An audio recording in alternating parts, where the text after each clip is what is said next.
মাত্র 200 টাকা খরচ করে কিভাবে এত সুন্দর পার্লের একটা পটলি ব্যাগ বানিয়ে ফেললাম সেটাই আজকে তোমাদের সাথে শেয়ার করব। তো ব্যাগ বানানোর জন্য আমার লাগবে মেইন যে জিনিসটা সেটা হচ্ছে পার্ল, মানে বড় বড় সাদা পুঁতি। তো একটা পুঁতির দোকান থেকে আমি বড় সাইজের কিছু পার্ল নিয়ে নিলাম। এই পার্লগুলো 100 টাকার নিলে 80-90 পিসের মতো পাওয়া যাবে। এই পার্লের পুঁতিগুলোর দাম কিন্তু আহামরি খুব বেশি না, বাট এই পার্লগুলো দিয়ে যখন কিছু একটা বানানো হয়, স্পেশালি ব্যাগ, তখন সেটার হাজার হাজার টাকা দাম হয়ে যায়। যাই হোক, এখান থেকে আমি 100 টাকার নিছি বড় পুঁতি, আর মিডিয়াম সাইজের পুঁতি নিলাম 50 টাকার। আর ব্যাগের ইনার পার্টটা নেওয়ার জন্য আমি নিয়ে নিলাম এখানে সিল্কের কাপড়, যাতে ভিতরে শাইন করে। এই কাপড়গুলো 60 টাকা গজ, আর ব্যাগ বানানোর জন্য লাগবে হাফ গজ কাপড়। ব্যাগের ফিতা বানানোর জন্য এই চিকন রিবন নিচ্ছি, আবার প্রয়োজন মতো 2 টাকা লাগছে। দেন একটা হার্ডওয়্যারের দোকানে আসলাম, এখান থেকে নিয়ে নিব এই তার। 20 টাকা তার নিচ্ছি এখান থেকে, বাট এতগুলো লাগবে না। যাই হোক, দেন সবকিছু নিয়ে চলে আসলাম বাসায়। এই কয়েকটা জিনিস দিয়ে আমার সুন্দর ব্যাগটা রেডি হয়ে যাবে। মাত্র 200 টাকার মধ্যেই কিন্তু আমি সবকিছু কিনে ফেলছি।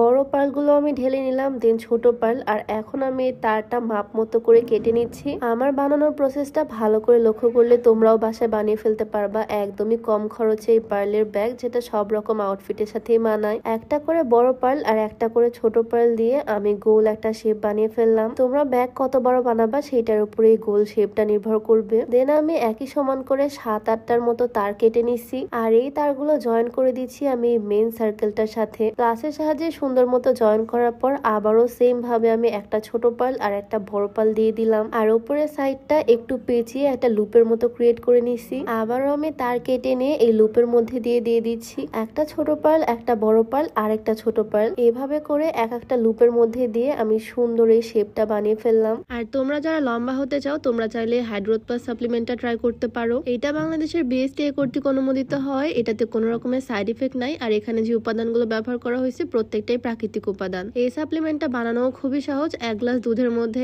1 চামচ সাপ্লিমেন্ট গুলিয়ে মিশিয়ে নিলেই হয়ে যায়, আর এটা হাড়ের বৃদ্ধির মাধ্যমে উচ্চতা বৃদ্ধি করে। ছেলে মেয়ে যে কেউ খেতে পারবে। তো এই হাইড্রোথ প্লাস সাপ্লিমেন্টটা তোমরা পেয়ে যাচ্ছ শেক অ্যাভিনিউ ফেসবুক পেজ থেকে। তাদের পেজটা আমার ডেসক্রিপশনে মেনশন করে দেওয়া থাকবে। আমি সুন্দর এই শেপটা বানিয়ে ফেললাম, আর দুই প্রান্ত লাস্টে নিয়ে অ্যাডজাস্ট করে দিচ্ছি তারের সাহায্যে। দেখো, আমাদের ব্যাগের শেপটা কিন্তু অলরেডি চলে আসছে। দেন আমি করব ব্যাগের হ্যান্ডেল, সেই জন্য আবারও তার কেটে নিছি, আর একটা ছোট পার্ল একটা বড় পার্ল এইভাবে দিয়ে হ্যান্ডেলটা বানিয়ে ফেললাম। খুব একটা সময় কিন্তু আমার লাগেনি এই ব্যাগটা বানাতে। মেইন কাঠামোটা আমাদের একদম রেডি। আর এখন আমি যে সিল্কের কাপড়টা আনছিলাম, এই কাপড় থেকে কিছুটা অংশ কেটে নিচ্ছি, কারণ পুরাটা আমার লাগবে না। আমাদের বাসায় যেহেতু সেলাই মেশিন নাই, আমি হাতেই সেলাই করে নিলাম। কিছুটা রাউন্ড শেপ করে আমি ব্যাগটা সেলাই করে নিয়েছি। দেখো, সিল্কের ব্যাগটা কিন্তু দারুণ লাগতেছে। আর 2 টাকার যে ফিতাটা আনছিলাম, এইটা ব্যাগের মধ্যে আমি দিয়ে দিব। কোল বালিশের মধ্যে বা প্যান্টের মধ্যে আমরা যেভাবে ফিতা লাগাই সেইভাবেই দিয়ে দিচ্ছি। এই ইনার ব্যাগের কাপড়টা আমার সিল্কের ইউজ করার কারণ হচ্ছে যাতে দেখতে অনেক শাইনি লাগে, আর এই কাপড়টাও খুবই বাজেট ফ্রেন্ডলি, তাই আমি এই কাপড়টা ইউজ করলাম। ফিতার দুই পাশে বড় বড় পার্ল দিয়ে আমি গিরো দিয়ে নিলাম, যাতে বের হয়ে না আসে। তো ইনার ব্যাগটাও আমার রেডি। মেইন পার্লের কাঠামোটার ভিতরে এই ইনার প্যাডটা আমি দিয়ে দিলাম। কয়েল দিয়ে একটু পুড়িয়ে নিলাম, যাতে কোনোভাবে খুলে না আসে।